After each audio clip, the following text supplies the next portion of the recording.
Okay, let's start the class. Today's topic is abnormal puparium.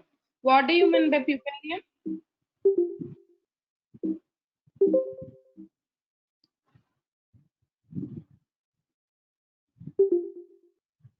Puparium is post-delivery till 6 weeks.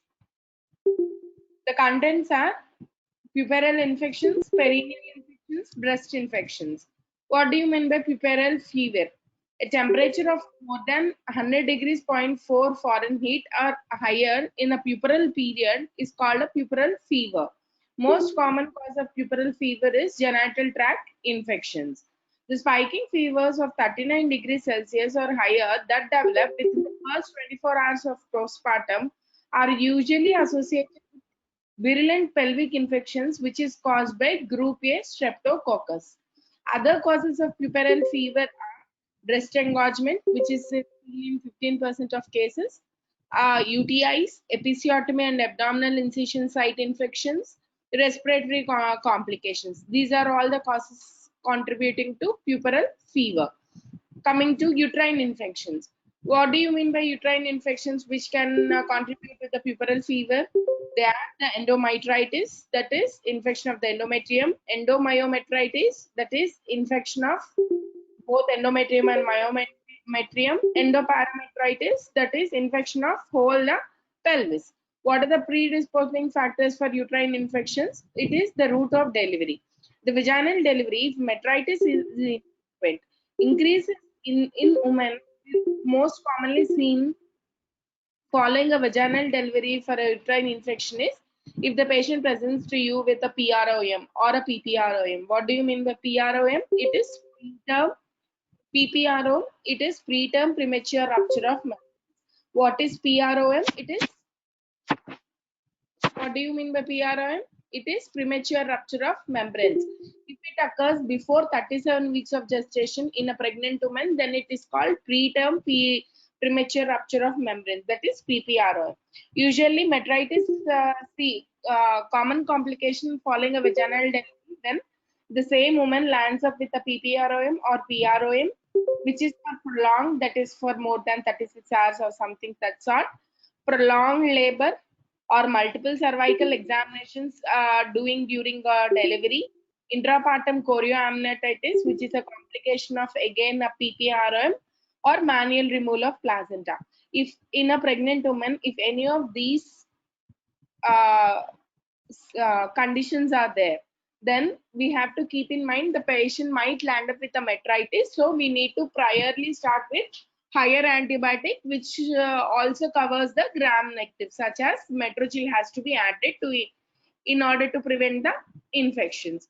Following a cesarean delivery, usually parametritis, any metritis is uncommon because before a cesarean delivery, we give a antimicrobial prophylaxis, which decreases the incidence and severance of post-cesarean delivery infections. Other risk factors which causes metritis is that both all together endometritis, endomyometritis, and parametritis. Other risk factors are low socioeconomic status, poor nutrition, poor anemia, because in these conditions there will be decreased wound healing, bacterial colonization of the lower genital tract, young maternal age, nulliparity, prolonged labor induction, obesity, and any meconium stained amniotic fluid. Any of these conditions, if associated with pregnancy or with delivery, you might think that patient might land up with a metritis. So, priorly, you need to start with an antimicrobial prophylaxis. What are the bacterial infections which are common? The aerobes, anaerobes, and others. What are aerobes which usually causes infections are group A, B, D, streptococci, enterococcus, staphylococcus aureus, staphylococcus epidermidis, E. coli, Klebsiella, Proteus, Gardnerella vaginalis. Others are Mycoplasma, Chlamydia species, Neisseria gonorrhea. Anaerobes which causes the bacterial infections are Peptostreptococcus, Peptococcus, Clostridium, Bacteroides, and Fusobacterium. Pathogenesis which causes metritis following a cesarean delivery is any normal flora or a cervicovaginal bacteria due to prolonged cervical due to the prolonged labor and multiple cervical examinations and uterine incision, the same flora will get inoculated near the uterine incision. If we do improper painting for a patient, then this will occur. If any of these organisms gets inoculated near the uterine incision, and if the patient has any other core-risk factors such as anemia, low socioeconomic status, poor hygiene and all, with anaerobic conditions, uterine infections are common and parametrial cellulitis is common and uterine skin dehiscence is common. Fever is the most important criterion for the diagnosis of postpartum metritis. Chills, bacteremia, endotoxemia is common.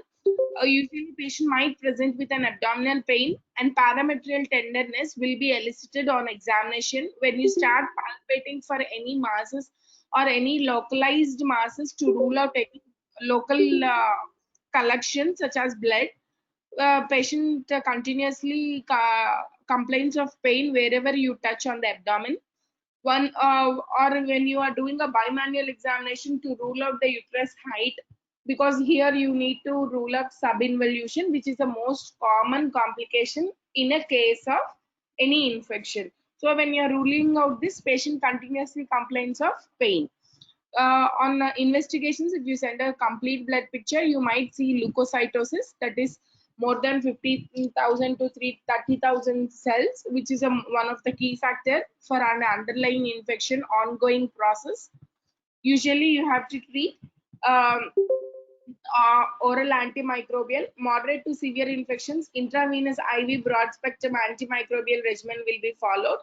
Usually you see improvement within 48 to 72 hours in nearly 90% of cases. What do you mean by improvement? Decreasing the fever or fever spikes comes down. Patient becomes normal from an look. A well tolerated patient. Pain is tolerated and she complains of less pain. Persistent fever, causes of refractory pelvic infection. These include a parametrial phlegm, an area of intense cellulitis, an abdominal incision or pelvic abscess or infected hematoma, and septic pelvic thrombophlebitis have to be ruled out. In spite of starting with an antimicrobial regimen, and if a patient doesn't improve, and if a patient has continuously fever, you need to rule out localized causes, such as inspect if it is a post cesarean delivery, you need to inspect around the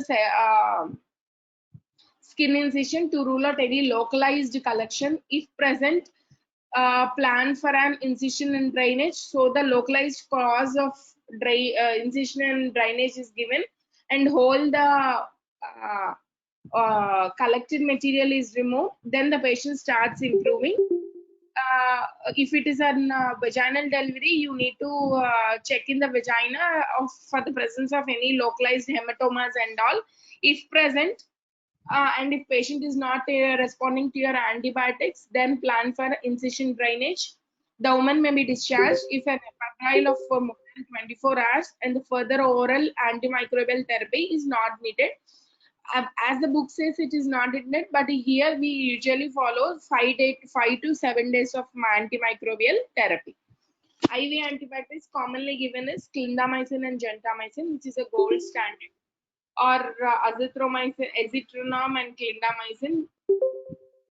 Extended if peptides, ampicillin, clavulanic acid, vancomycin, carbapenems, cephalosporins. Usually we start for cephalosporin, that is ceftriaxone or cefixime. If the patient is having any factors, we plan to add Genta and Metro. And if you think that if a patient has landed with puerperal fever due to underlying any infection, then we go for an Piptas. If in spite of giving Piptas, if patient doesn't respond, then we go directly for carbapenem such as imipenem and meropenem. Other abdominal incisional infections. Wound infection is the most common cause of persistent fever, which is most commonly not only in a section, it is also in a episiotomy scar. Other risk factors are diabetes, corticosteroid therapy, immunosuppression, anemia, hypertension, inadequate hemostasis with hematoma formation. These are the risk factors for incisional infections. If a prophylactic antimicrobial is given, the incidence of abdominal infection following a cesarean delivery decreases. Incisional abscesses following a cesarean delivery, usually persistent fever or fever beginning within the fourth day, will be wound erythema will be seen, which is most commonly seen. Hospitally acquired pathogens may be also be a causative organism.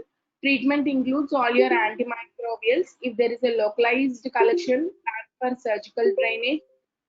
If there is an devitalized tissue on the scar, it means that if the suppose you have done section on post-op day 0, and if a patient develops fever by post-op day 5, then you need to rule out the cause of fever. Might be breast engorgement, might be due to other wound infections.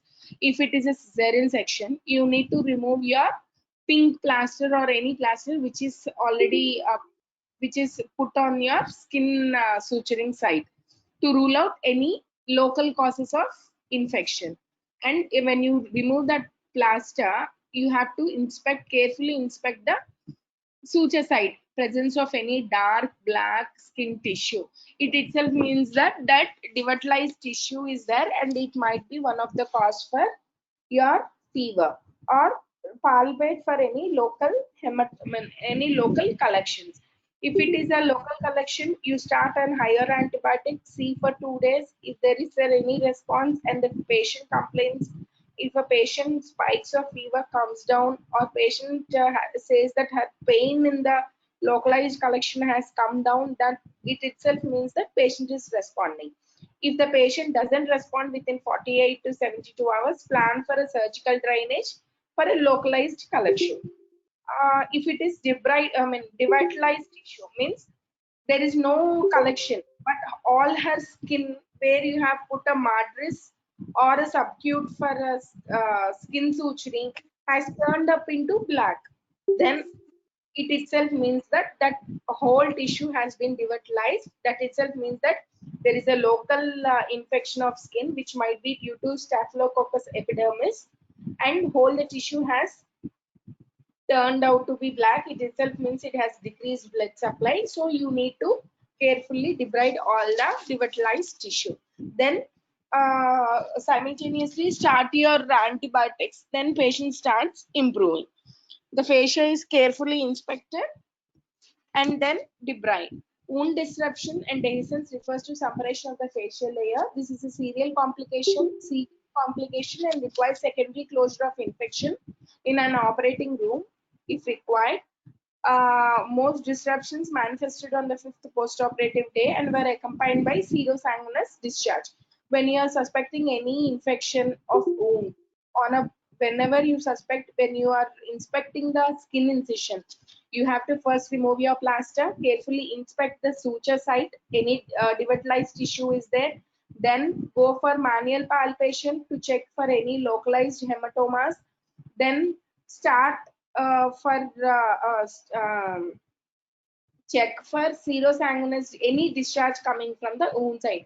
If any one of these three are present, you need to keep in mind that there is some underlying infection and you need to immediately start your antibiotics and treat the localized cause. Necrotizing fasciitis is the one which we are talking. This is uncommon because now we have started giving antibiotics. Severe wound infection is associated with very high mortality rates. In obstetric, necrotizing fasciitis may involve abdominal incisions and it may complicate also be present in episiotomy and perineal lacerations also. The risk factors of necrotizing fasciitis is diabetes, obesity, and hypertension, which is more relatively common in a pregnant woman. These wound complications usually are polymicrobial and is caused by organisms that make up the normal vaginal flora. In some cases, infection is caused by a single virulent bacterial species such as A beta hemolytic streptococcus. This is a clear picture showing a collected wound with a localized collection with near the scar site with devitalized tissue. What do you mean by devitalized tissue? Dead tissue. That is, this is black. Usually it is in black in color because of decreased blood supply. Infection may involve skin, superficial and deep subcutaneous tissues. In some cases, muscle is also involved. When muscle is involved, we call it as myofasciitis. Most of these necrotizing infections do not cause symptoms up to 5 days after delivery, except for GBS. High index of suspicion, the surgical exploration, if diagnostic is uncertain, may be a life-saving. That is, if you are suspecting any localized collection in a rectus sheath plane or in a muscle plane, you need to reopen and then do a surgical exploration when that might be a life saving procedure in that woman. If myofasciitis progresses, the woman may become ill from septicemia. Profound hemoconcentration from a capillary leak with the circulation failure commonly occurs, and death may soon follow because there will be multi-organ failure. Early diagnosis, surgical debridement, antimicrobials, and intensive care successfully treat necrotizing soft tissue infections. Surgery includes extensive debridement of all the infected tissue, leaving wide margins of healthy bleeding tissue. Death is virtually universal without a surgical treatment. With extensive resection, synthetic mesh may ultimately be required later to close a facial incisions. Adnexal abscesses and peritonitis, other cause for puerperal fever. An ovarian abscess rarely develops in the pubic. It is presumably caused by the bacterial invasion through a rent in the ovarian capsule. The abscess is usually unilateral and woman typically presents 1 to 2 weeks after delivery. Before all your wound infections, usually patient presents within 5 days. Here it is 1 to 2 weeks after delivery. Rupture is common and peritonitis may be severe. Peritonitis is infrequent following a cesarean death. It most often is caused by uterine incisional necrosis and dehiscence, but it may also be due to a ruptured adnexal abscess or inadvertent bowel injury at a cesarean delivery. Peritonitis is rarely encountered after a surgical delivery, and many such cases are due to strains of group A hemolytic streptococci. In postpartum women, the abdominal rigidity may not be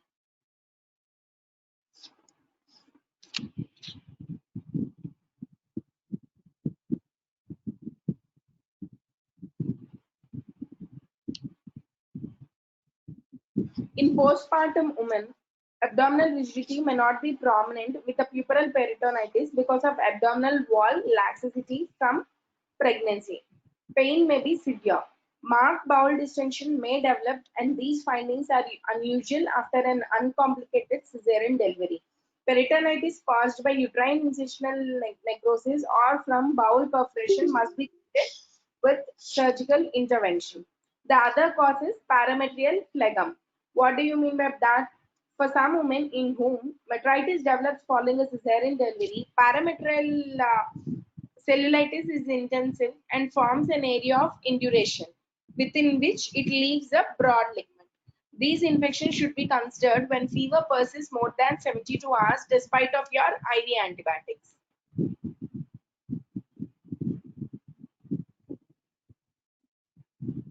Usually unilateral and are limited to the parametrium at the base of the broad ligament. It may also extend to the pelvic sidewall. Posterior extension may involve the rectovaginal septum, producing a firm posterior mass of the cervix. Clinical improvement will be seen within 5 to 7 days post starting of your broad spectral antimicrobial regimen. Usually, absorption of the induration may require several days to weeks. Severe cellulitis of the uterine incision may lead to necrosis and suppression. Extrusion of the purulent material leads to the intra-abdominal abscess formation and peritonitis. Hysterectomy and surgical debridement are needed and are difficult because the cervix and lower uterine segment are involved with an intense inflammatory process that extends to the pelvic sidewall. The adnexia are seldom involved and one or both ovaries can usually be conserved. Imaging studies. Persistent puerperal infections can be evaluated using CT or MRI, which gives you clear clear picture of what's happening in the pelvis to rule out any phlegms, any hematomas, might be in a pelvic hematoma or anywhere in your ovarian abscesses and all. Uterine incision descent suspected based on CT scanning images.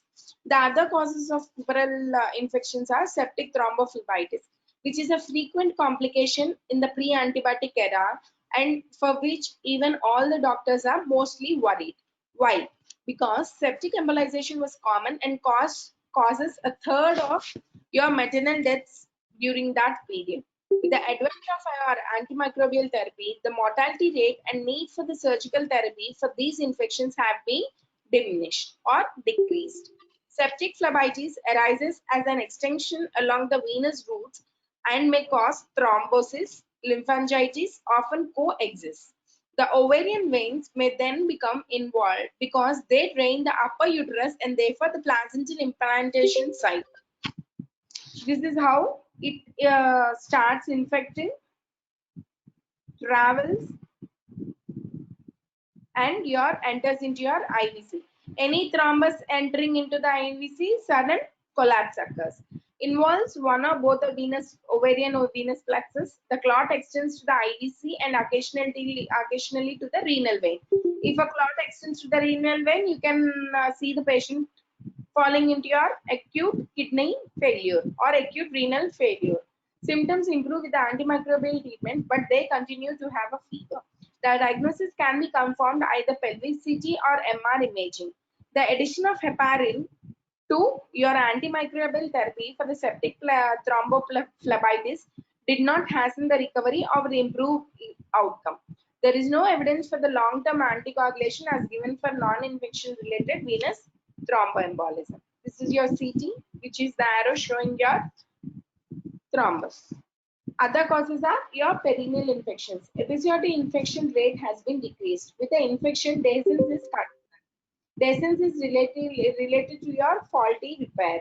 Infection is a perineal infection is a 4-degree laceration, can be more serious. Intrapartum antimicrobials were protective against the infections. Life-threatening septic shock, very rare falling and perineal infection, but may still occur as a result of any infected episiotomies. Episiotomy dehiscence. Other risk factors are coagulation risk factors, smoking disorders, coagulation disorders, smoking, and HPV infections. Usually patients complaints of local pain, dysuria, with or without urinary retention, which are the most common symptoms. The most common findings we see are when you examine a episiotomy site, there might be an improper healing, purulent discharge, smell, patient might have a fever, and when you are examining, patient might complain of tenderness, and on symptom also patient might tell you pain near the suture site. In extreme cases, the entire vulva may become edematous, ulcerated, covered with your exudates. Vaginal lacerations may become infected directly or by extension from the perineum because it is near to your anus. The mucus becomes red, swollen, and may then become necrotic and slug. May be formed. Parametrial extension may result in lymphangitis. Cervical lacerations are common and are infected. They may manifest as metritis. Deep lacerations which extend directly into the tissue at the base of the broad ligament may become infected and causes lymphangitis, parametritis, and bacteremia. Treatment. Any infected episiotomies are managed like the other surgical infected wounds, such as if any localized collection is there, drainage is established, sutures are removed, infected wound is debrided. In women with the obvious cellulitis but no purulence, close observation, broad spectrum antimicrobial therapy alone will be appropriate. With the dehiscence, local wound care is continued along with the IV antibiotics. Early repair after the infection subsided is efficacious. Few may develop rectovaginal fistula that if you leave it untreated or successfully treated, a small rectal flap can be used to cover the episiotomy site. How early you can have an resuturing for episiotomy? Usually this is 6 weeks. Preoperative protocol for an early repair of episiotomy dehiscence. Open wound, remove sutures, begin IV antibiotics, wound care, sitz bath several times a day. Regional or GA may be necessary for sometimes necessary For your debridements, scrub twice daily with a povidone iodine solution. Debride the necrotic tissue. Closure when febrile with pink healthy granulation tissue. Bowel preparation for 4th degree repairs. Toxic shock syndrome, which everyone is worried about and which is most important question for you also. It might come for a 10 marks or 4 marks. This is an acute febrile illness with a severe multi-system derangement which causes a fatality following a delivery of 10 to 15%. There is usually present with patients usually present with fever, headache, mental confusion, diffuse macular erythematous rash, subcutaneous edema, nausea, vomiting, watery diarrhea, marked hemoconcentration. Renal failure followed by a hepatic failure, and circulatory collapse may follow in a rapid sequence.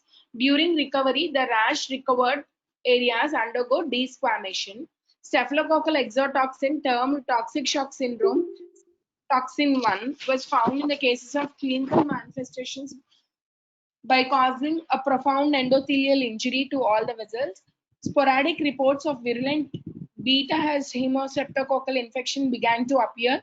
Heavy colonization or infection is complicated with streptococcal toxic shock syndrome, which is produced when a pyrogenic exotoxin is elaborated. Serotypes of M1 and M3 are particularly virulent. When there is a luxuriant bacterial infection vaginally, delayed diagnosis and treatment may be associated with the maternal mortality. Antimicrobial therapy includes staphylococcal and streptococcal coverage is given. Women with these infections may require extensive wound debridement and possibly hysterectomy. Breast infections, which are the most common complaint of patients and which is the most common cause of puberal infections. Parenchymal infection of the mammary glands develop into up to one-third of breastfeeding women. Breast engorgement may be seen, but mastitis incidence is lower. Risk includes difficulties in nursing and mothers with outside employment. Symptoms of suppurative mastitis appear in third to 4 weeks postpartum.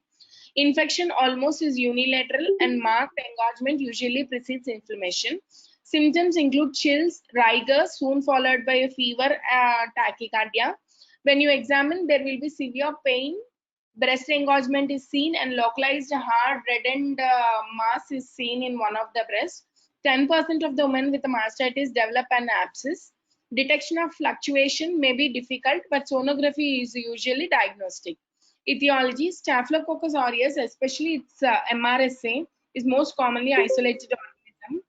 Other coagulative negative staph and virulent streptococci are also present. The immediate source of our organism almost always be the infant's nose and throat. Bacteria enter the breast through the nipple at the site of fissure or a small abrasion. The infecting organism can usually be cultured from milk. At times, suppurative mastitis reaches the epidemic levels among the nursing women, such as nursing mothers. Such outbreak coincide with the appearance of new strain of antibiotic resistant staph. MRSA isolates were from pregnant and postpartum women with puberal mastitis is seen. Hospitally acquired MRSA may also cause mastitis when the infant becomes colonized after contact with the nursery personnel. Higher incidence of subsequent abscesses in those with MRSA associated mastitis is also seen. Management: if appropriate therapy for the mastitis is started before suppression becomes, the infection usually resolves within 48 hours. Abscess formation is more common and seen in Staph aureus. Most recommended that milk be expressed from the affected breast onto a swab and cultured before the therapy is begin. Usually we give dicloxacin 500 mg orally for 4 times a day, may be started empirically. Erythromycin is given to the women who are penicillin sensitive. If the infection is caused by resistant MRSA, go for vancomycin. Even though clinical response may be prompt, treatment should be continued for 10 to 14 days. In spite of all this, breastfeeding should be continued. Abscess may develop, usually hook with breastfeeding. Vigorous milk expression may be sufficient treatment alone. Sometimes the infant will not nurse on the inflamed breast, which can make the areola harder to grip. Breast pumping can be alternative method. Suckling on the uninvolved breast is recommended. This allows letdown to commence before moving into the to tender breast. Breastfeeding is a common in women infected with HIV is not contraindicated. In setting of mastitis or breast abscess, it is recommended to stop feeding from the infected breast. This is because HIV RNA levels increase in affected breast milk. Breast abscess. An abscess should be suspected when a difference doesn't follow within 48 to 72 hours of mastitis treatment or when a mass is palpable. Traditional therapy such as surgical drainage, which usually requires general anesthesia. In early cases, single incision over the most dependent portion of the fluctuant mass is sufficient and drainage is done. This is how a breast abscess looks in the initial stage. When this doesn't come down and the abscess increases, then give an incision on most dependent part, do a drainage. Multiple abscesses, however, require incisional drainages for disruption of loculations. The resulting cavity is loosely packed with gauze, which should be replaced at the end of 24 hours by a smaller pad. A more recently used technique that is less invasive is sonographically guided needle aspiration using a local analgesia. That's it. This is all your which covers your puerperal infections.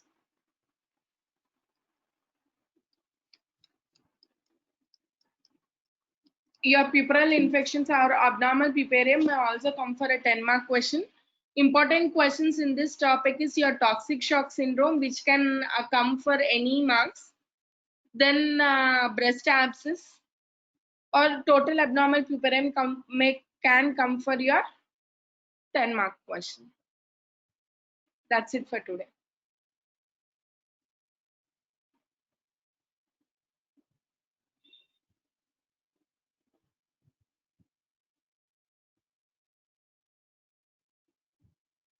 Any questions?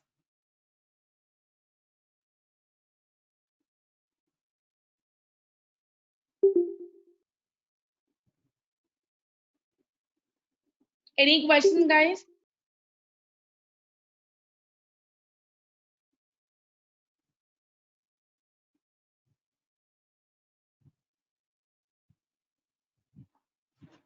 Then I can think that you people have totally understood the topic. Okay, thank you.